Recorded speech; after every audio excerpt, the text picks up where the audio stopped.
Dear students, Assalamu alaikum. Today my topic is Childhood, written by Markus Natten. It is a poem which pertains to your textbook English Core Hornbill. It is my second lecture pertaining to this poem. In my first lecture, I have tried my best to explain the first two stanzas of this poem. And now in this lecture, that is in today's lecture, I will try my best to explain the remaining two stanzas, that is stanza number 3 and stanza number 4 of this poem. In my previous lecture, I have already told you that the theme of this poem is loss of childhood and attainment of maturity. You already know that childhood is a stage of innocence when one believes in adults and elders and he is having blind faith in them and he loves and obeys them unconditionally. Here in this poem, the poet Markus Natten deeply thinks over the question of his loss of childhood and attainment of maturity, and tries his best to search the reasons and stages, and he comes to the conclusion that there were some stages in his life which resulted in loss of his childhood and attainment of maturity.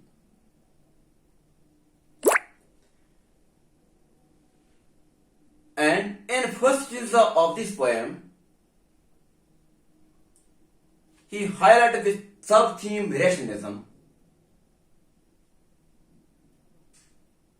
that is, when one becomes capable to think rationally and logically.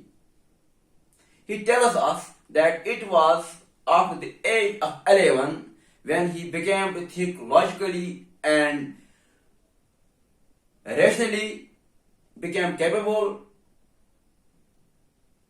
to make his own decisions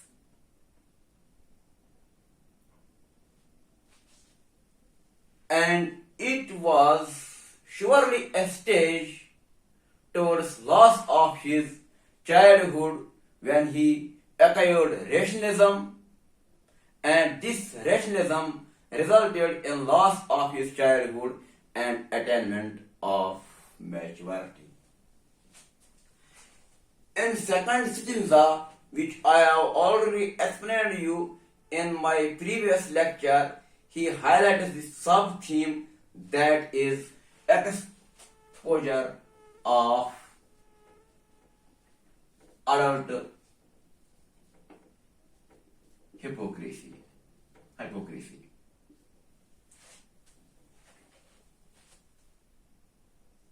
In his opinion, when a child realizes the dual standards of adults and elders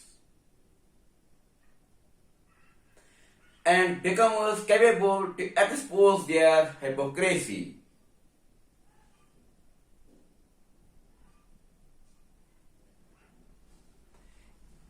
it is surely a stage which results in loss of childhood and attainment of maturity. To him, that is, to Markus Natten, adults are preaching something, but they are practicing another thing. To him, they are teaching the children to love each other, but behind the facade, that is reality, they are at war with each other. And when a child realizes this, and when a child begins to understand this, and becomes capable to expose adult hypocrisy. It is also a stage towards loss of childhood and attainment of maturity. In second stanza, which I explained in the previous lecture, the poet highlights the sub-theme, that is exposure of adult hypocrisy. Now, let me recite the stanza number 3, which is as under: when did my childhood go? Was it when I found my mind was really mine? Really mine means, mind was really mine means it was clearly his own. That means the poet was capable to make his own decisions. To us, whichever way I choose, producing thoughts that were not those of other people but my own, and mine alone was that day. In this third stanza, the poet repeats the same question which he has put forth in first and second stanza.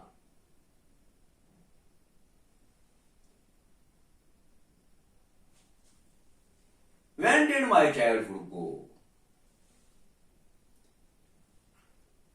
He repeats the same question, that where has his childhood gone?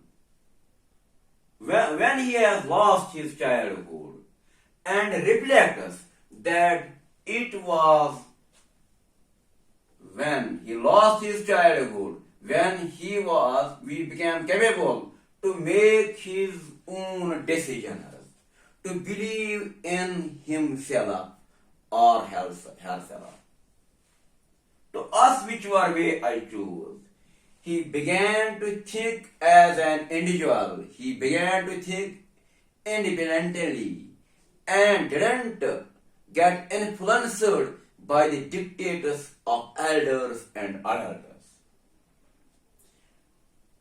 Producing thoughts that were not those of others, here means he couldn't get influenced by the dictates or terms of elders and adults, but became capable to make his own decisions.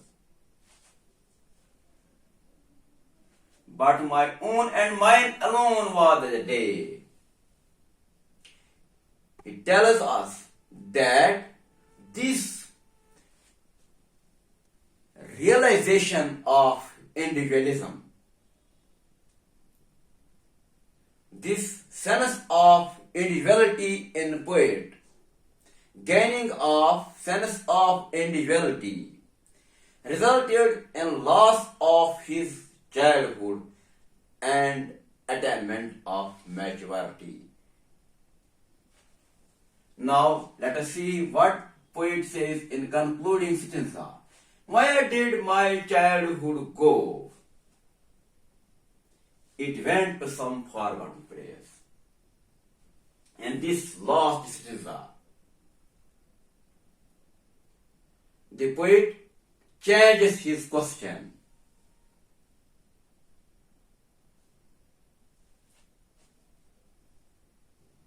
With a different opinion, he says, where has his childhood gone? Although he has lost his childhood now. As a child, he was believing in adults. He was loving them unconditionally. He was obeying them unconditionally. And he was believing them as an incarnation or embodiment of virtue. But when all this changed, when he began to think as an individual, when he began to think logically and rationally, and when he began to expose adult hypocrisy, he lost his childhood and became a mature one. Now in this fourth and concluding stanza, he changed his question with different opinion and tells us, thinks deeply that where his childhood has gone. He has now become an adult and a mature one. He is not having childhood characteristics now. But he thinks deeply over this question that where has his childhood gone? Although he has lost his childhood, but where he has gone? And reflects over it and tells us that it went to some unforgotten place. Unforgotten place means to some forgotten place. Means to some unremembered place. Unremembered place. He tells us that he has lost his childhood and it has gone to some unremembered place. A place which he couldn't remember. That is hidden in an infant's face. He says there, that unremembered place where his childhood has gone, his lost childhood has gone, it is hidden in an infant's face. The place where his childhood has gone can be seen in an infant's face, because an infant is an embodiment of innocence.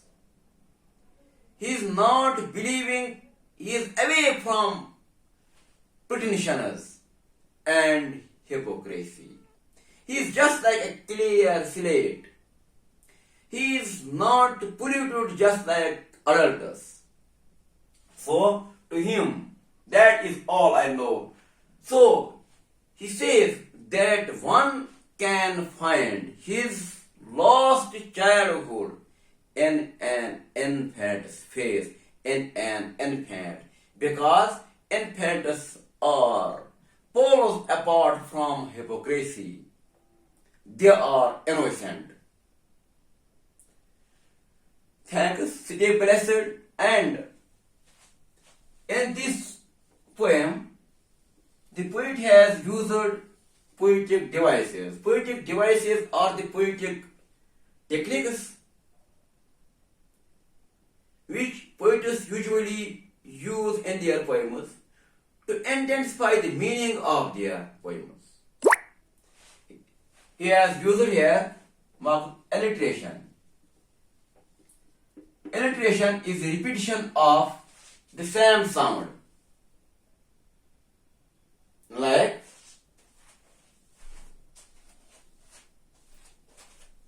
hell and him.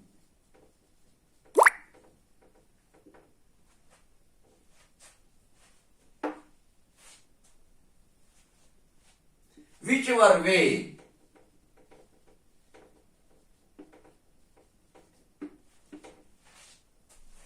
Whichever way, my mind. And that the day. These are examples of alliterations. And the poet has also used here antithesis. Antithesis. What is antithesis? It is the placement of contrasting ideas